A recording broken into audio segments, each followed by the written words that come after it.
I grew up here in Manson, lived on an orchard property all of my life. Growing up here, I never thought I wanted to be an orchardist, and did all those kind of summer jobs helping out in the orchard and thought it was terribly boring. And so went off to college, got an environmental policy degree, and then ended up back in Wenatchee, working for the city of Wenatchee. Decided I did not like the office job, really wanted to be outside, wanted to be doing something in agriculture, and eventually it finally clicked. Why not come back home and work in the orchard? So I've been here for 4 years now, back full-time. The simple answer that I like to tell people is my job is to learn what my dad does so that he doesn't have to do it all the time. And that is, we are a small family farm, and so that covers the gamut. Keeping the crews going, our spray programs going, purchasing the sprays, all of the horticultural practices, the new plantings, spacing, fertigation, equipment maintenance, all of that stuff. Loading the truck, it's kind of all the little things. I always ask questions. He may say, go do this, or this is what we're going to do, and I like to ask why.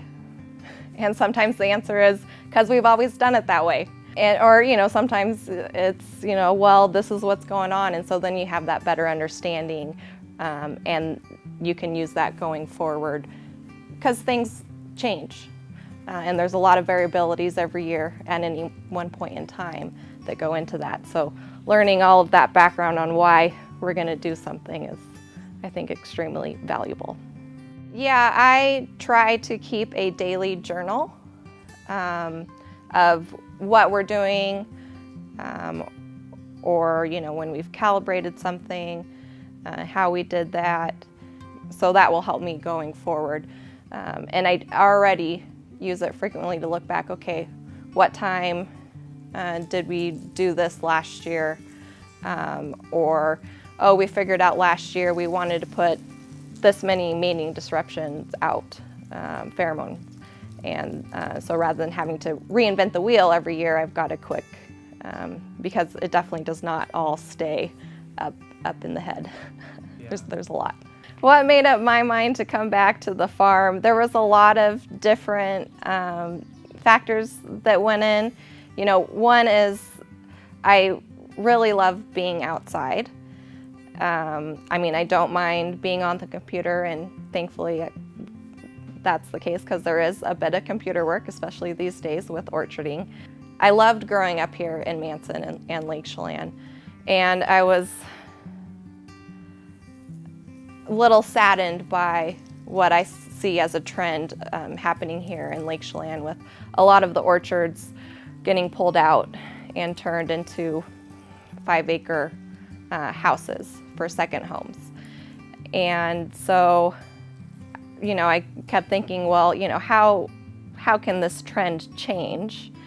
And although, it's not like it's going to stop, I understand that this is a recreational mecca, but what better way to try to provide my effort into stopping this than getting in and continuing my heritage. And the only way to do that would be to come back here and farm and continue into this next generation. A lot of orchardists are an aging population, and what I tended to see was when the person was ready to retire, then they just had to sell. They would pull their orchard out and sell the property, and that was their retirement. And that no fault for that. They invested all of their life's work into that property, and that makes sense. But if there are that next generation, people like me, that can maybe come in and buy that orchard and continue farming it, that makes me very happy.